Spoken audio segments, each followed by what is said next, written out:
Assalamualaikum warahmatullahi wabarakatuh. Bagaimana bisa seorang janda yang bekerja sebagai tukang ojek online ini dijebak sebagai kurir narkoboy oleh sekelompok oknum polisi korup? Karena tak punya uang, ia diminta untuk melayani mereka secara bergiliran. Tapi apa yang dia lakukan sungguh di luar dugaan.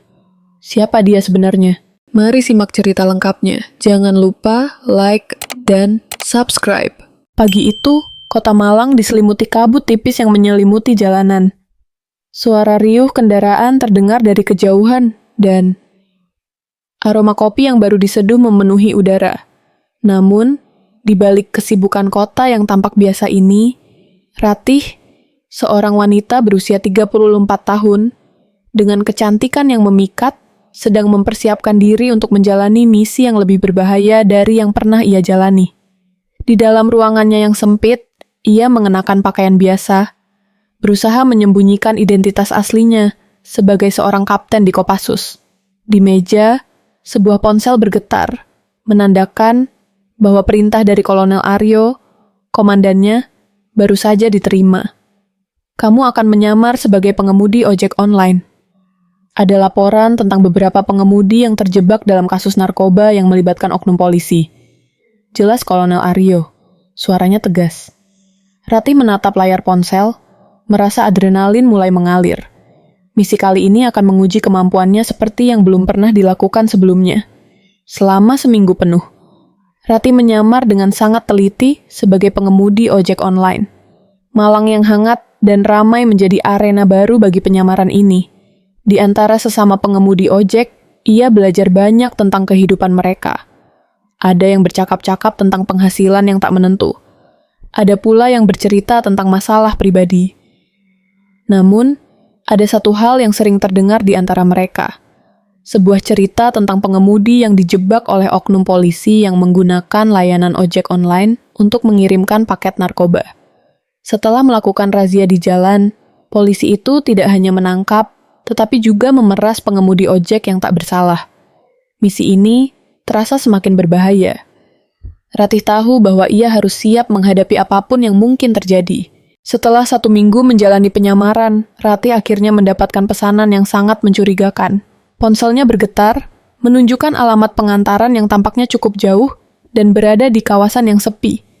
Namun, sebelum menuju alamat pengantaran, Ratih harus mengambil paket terlebih dahulu di rumah pengirim yang terletak di pinggiran kota. Sesampainya di sana, ia disambut oleh seorang pria paruh baya yang tampaknya tidak curiga.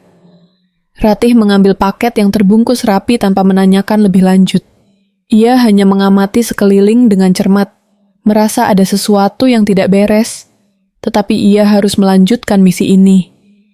Sambil mengendarai sepeda motor, Ratih semakin merasakan ketegangan yang tak terelakkan. Jalanan yang biasanya ramai kini terasa sepi dan sunyi, seolah-olah kota itu sedang menantinya untuk melangkah lebih jauh. Di sepanjang perjalanan menuju alamat tersebut, Ratih melihat beberapa mobil polisi melintas, tapi ada sesuatu yang aneh. Mereka tampak lebih sering berkeliling daripada patroli biasa. Ratih mencoba tetap tenang, memastikan bahwa tidak ada yang mencurigakan mengikuti jejaknya. Perasaan tak enak semakin menggelayuti pikirannya. Tepat di tengah jalan, ketika Ratih hampir sampai di alamat pengantaran, ia melihat sebuah pos polisi yang mencurigakan. 3 petugas polisi berdiri di tengah jalan, memeriksa kendaraan yang lewat. Hati Ratih mulai berdebar. Ia tahu bahwa inilah saat-saat yang paling menentukan. Dengan tenang, ia melaju menuju pos polisi, berharap bisa lolos tanpa masalah. Namun, tiba-tiba Sersan Dedi Wijaya melangkah maju dan menghentikan motornya. "Hentikan! Kami perlu memeriksa barang bawaanmu," ujar polisi itu dengan nada tegas. Ratih merasa firasatnya benar. Ada sesuatu yang tidak beres dengan razia kali ini. Polisi mulai memeriksa motornya dengan tergesa-gesa. Brigadir Arif Pratama mendekatinya dan bertanya, "Apa isi paket yang kamu antar?" Ratih berusaha tetap tenang dan menjawab, "Saya tidak tahu, Pak. Saya hanya dihubungi untuk mengantarkan paket ini." Polisi itu menatapnya tajam, seolah-olah meragukan penjelasannya. Tanpa ragu, ia membuka paket tersebut. Begitu paket itu terbuka, terlihat beberapa bungkus plastik berisi narkoba tersembunyi di dalamnya. Mata polisi itu langsung menyala, Dan ia berkata dengan nada curiga, "Kamu pikir kami bodoh? Ini jelas narkoba. Kamu adalah kurir narkoba yang menyamar sebagai ojek online." Rati terkejut mendengar tuduhan itu. Namun, ia tetap berusaha tenang dan mencoba menjelaskan bahwa ia tidak tahu apa isi paket tersebut. Ketegangan meningkat. Bribtu Bima Santosa menarik senjata dan mengarahkan ujung larasnya ke Ratih. "Jangan coba-coba kabur. Kami akan memeriksa lebih dalam lagi," kata polisi itu dengan nada mengancam. Namun, alih-alih melawan, Ratih berpura-pura ketakutan. "Tolong Pak, saya tidak tahu apa-apa. Saya cuma seorang ibu tunggal yang punya anak yang masih kecil, butuh biaya untuk sekolahnya. Tolong jangan bawa saya ke penjara," kata Ratih dengan suara gemetar. Polisi itu sempat ragu sejenak, melihat ekspresi ketakutannya. Namun, ia tetap memaksa untuk membawa Ratih ke mobil patroli. Tangan Ratih terborgol erat. Di dalam mobil patroli, suasana semakin tegang. Polisi yang duduk di samping Ratih mulai mengajukan pertanyaan. "Mbah, ada duit berapa?" tanyanya dengan nada lebih halus. Mencoba menggali informasi. "Saya tidak punya uang, Pak," jawab Ratih dengan suara pelan. Polisi itu tersenyum sinis.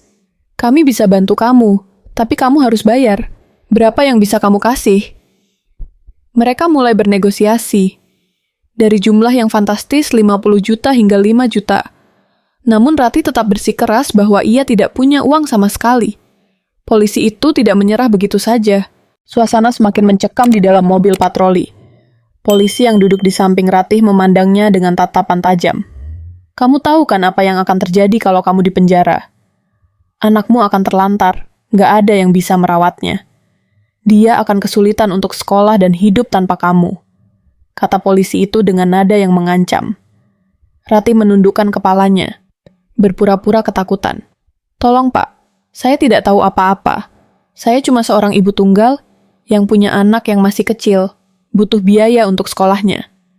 Saya tidak bisa pergi ke penjara," jawabnya dengan suara gemetar. Polisi itu tersenyum sinis, lalu melanjutkan negosiasi. "Kamu bisa pinjam uang dari keluarga atau teman-teman ojek online kan?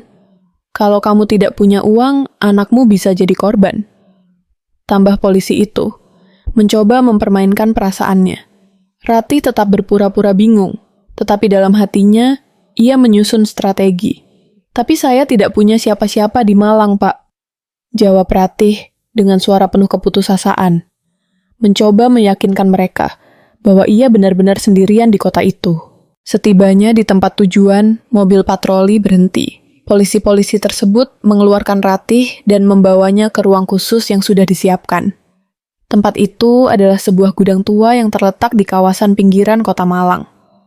Gudang itu tampak sepi dan terlantar, dikelilingi oleh semak-semak tinggi yang menambah kesan misterius dan menyeramkan. Bangunannya besar, namun tampaknya sudah lama tidak terawat. Dindingnya yang sudah mengelupas dicat dengan warna yang pudar, dan pintu besi yang berat tampak berkarat. Beberapa jendela terpasang kawat besi, menandakan bahwa tempat itu seringkali ditutup rapat. Di sekitar gudang, tidak ada aktivitas yang terlihat. Hanya beberapa mobil van dan kendaraan patroli yang terparkir di depan. Area ini sunyi dan gelap, dengan hanya sedikit cahaya yang masuk dari lampu jalan yang jauh.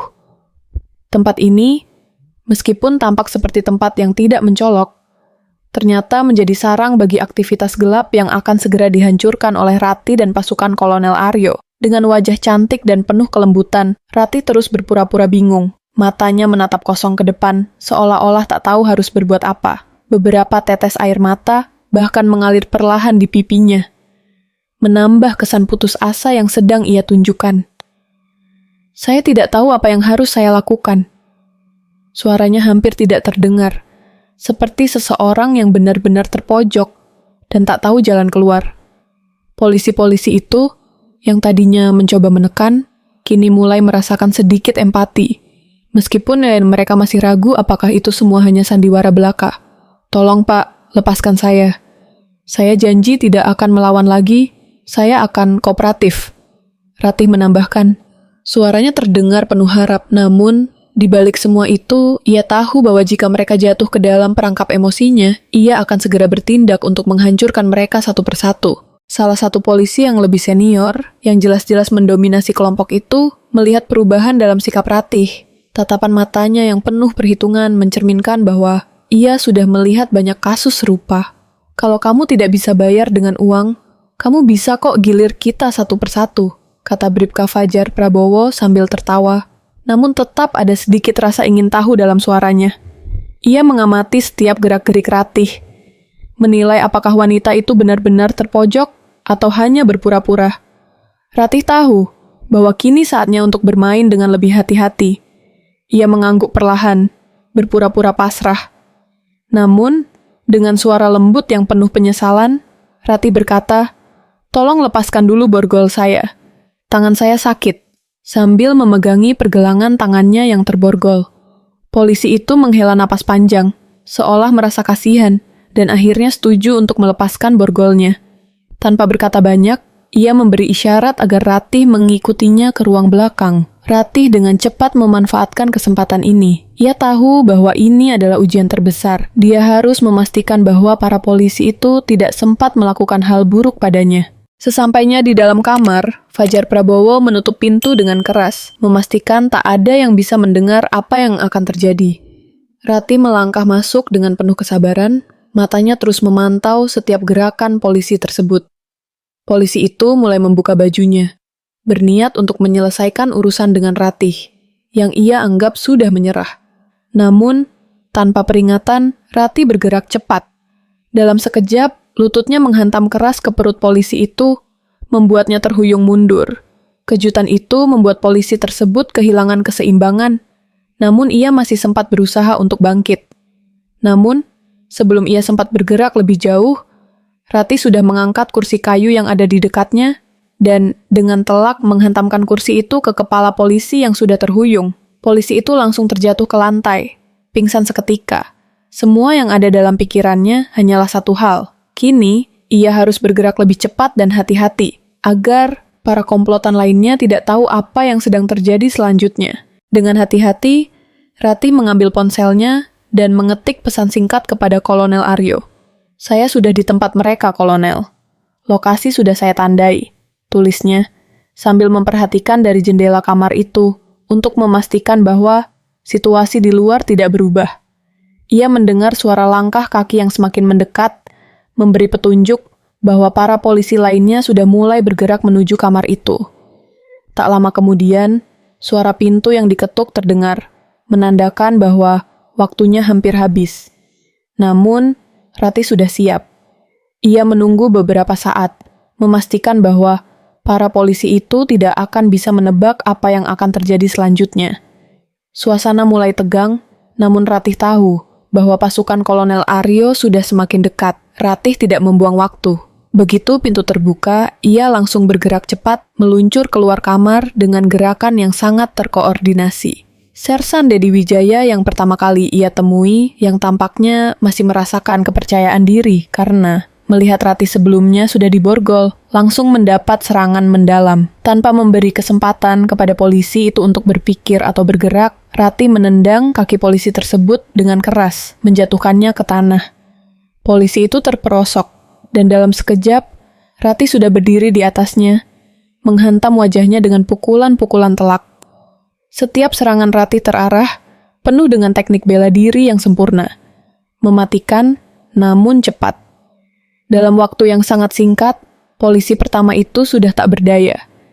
Ratih menarik napas sejenak, matanya berbinar penuh tekad. Ia tahu bahwa semakin banyak polisi yang ia hadapi, semakin dekat pula kolapsnya sindikat ini.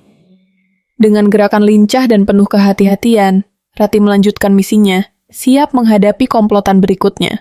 Ratih dengan sigap melangkah ke arah Brigadir Arif Pratama, polisi kedua yang lebih besar dan lebih kuat. Polisi ini tampaknya sudah merasa superior, mungkin karena tubuhnya yang kekar dan postur yang lebih tinggi dari polisi yang pertama.